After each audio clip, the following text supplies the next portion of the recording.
Alright, so since it's 287 degrees outside, we're going to move my car onto the shady side of the shop for once instead of working directly in the Alabama sun in the middle of the day.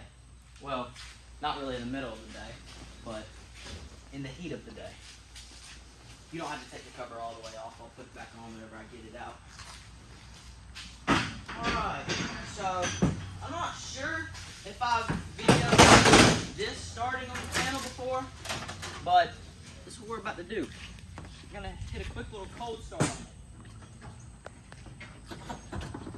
For those of you that don't know, this is my granddad's 1953 Studebaker Commander. It's a 289, not a Ford 289, but a Studebaker 289. 3-speed with overdrive. He spent 13 years restoring it, and we're going to do a little cold start on it right here.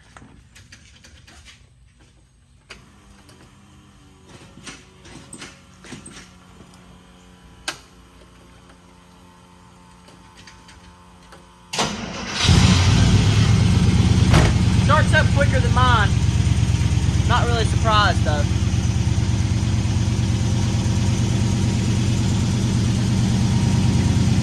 Not as loud as mine though.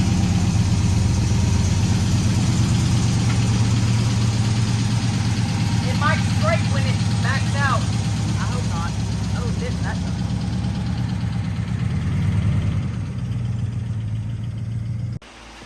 Are y'all ready for my favorite time of the day? It should be yours too. Notice how I don't have any keys in my hands. Please nobody come steal it. There's no key in this ignition. I might need to fix that.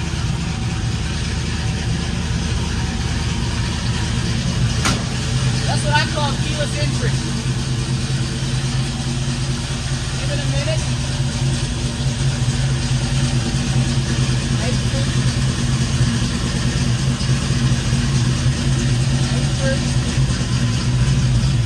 There she goes.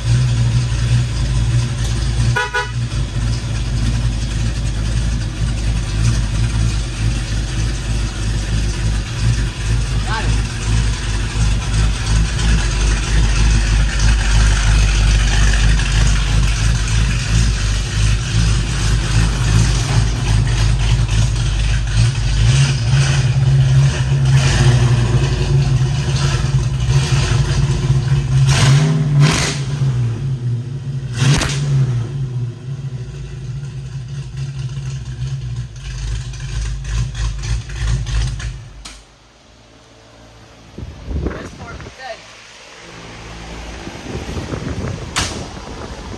Also, it is not a new day. I just changed my shirt because I didn't want to get the other one dirty. So, don't get confused.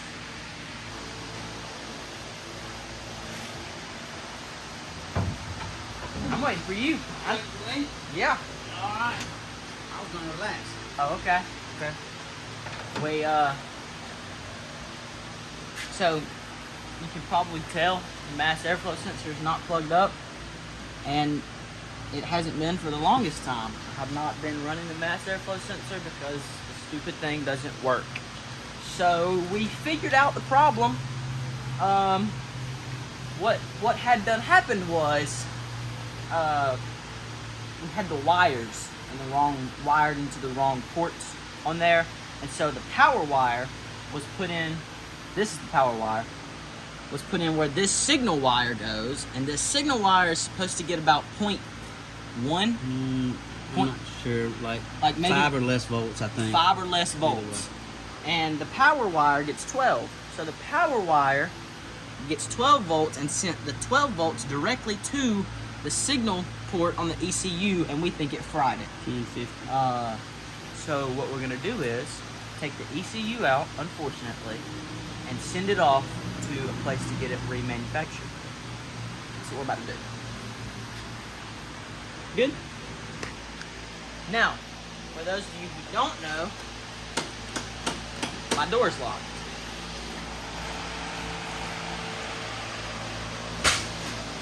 It's not what I had planned. Now, for those of you who don't know, the ECU is is right here behind the passenger side kick panel. We have the kick panels, we've had them off since we got the car. We stripped it down, and I have not put them back on yet because I actually didn't have this one on it when I got the car, and I don't have the hardware for it to put it back on. So the ECU is this little gray box right here, and it's got about 9 million wires running to it.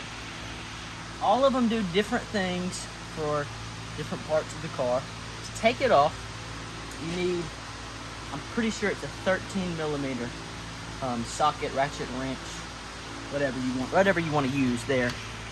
And you take this little thing off. I don't have it off right now, so I can't really show you how to take it off. Actually,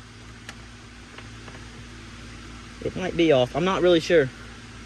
But you unplug this right here, and then you pull this part down. There's two, hang on. So basically, to take this thing out that's got all these wires here, you take I'm pretty sure it's a 13 millimeter socket or wrench, either one you want to use, and then you pull this thing out that has all the wires plugged into it, and then the box basically just slides out. And so that's really all you do. I said 13 millimeter. I meant 10. Doesn't really matter. I said what I said. So what we're gonna do is we're gonna loosen this bolt right here. It's right up under the ECU, and then I'm just gonna get it loose enough to. Oh, I'm sorry. I'm gonna get it loose enough to loosen it with my fingers. That might not be loose enough, honestly. Close. No cigar. So we're gonna get this back up in here, and then try to wiggle it out. It's a really weird spot to get it out of. I might need a wrench, not a socket. Yeah, let's go get a wrench instead.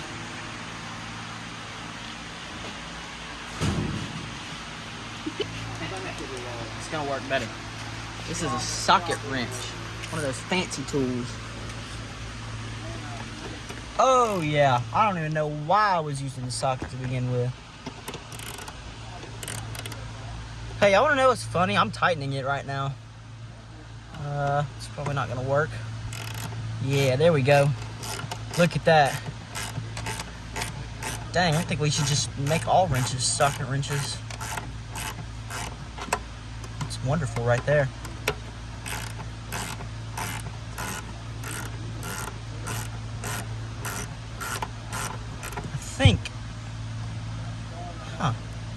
It's interesting. Still got more to go.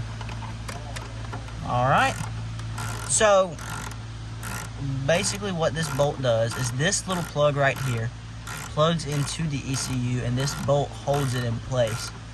So you have to take this bolt out to get the ECU out. And I did not know that this bolt held the fender on. That's how long it is. There we go. That right there comes out. Maybe it comes out. There we go.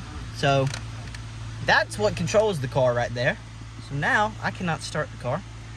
And now all we gotta do is just slide this little thing out. I say this little thing. It's actually a pretty big thing. Let's see, let me get my hand over here.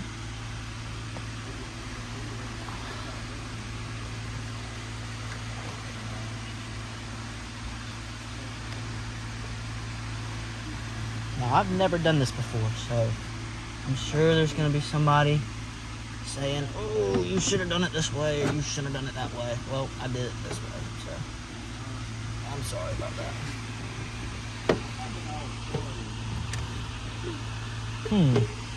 I wish this could come out a little further, but it can't, so that's all right.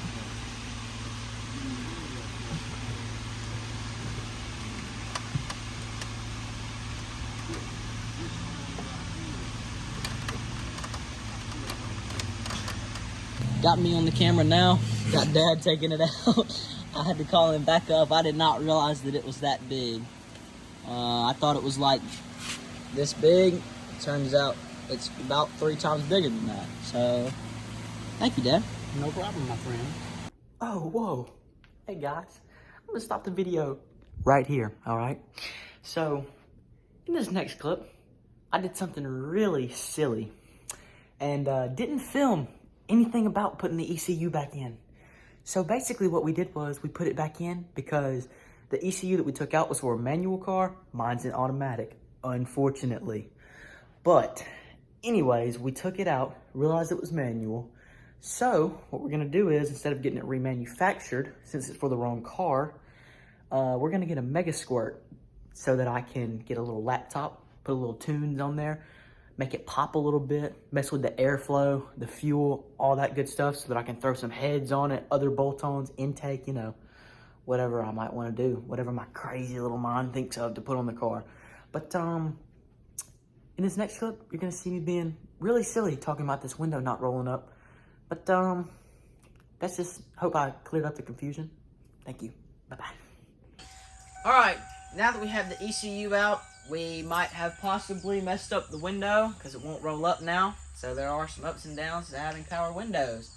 But we're going to get the ECU shipped off and see if that fixes our issue.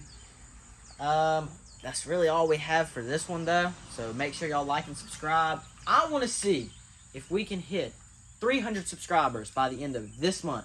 If everybody watching would subscribe right now, we sure would. Heck, we'd have about 500. But I'll see y'all in the next one. Peace out.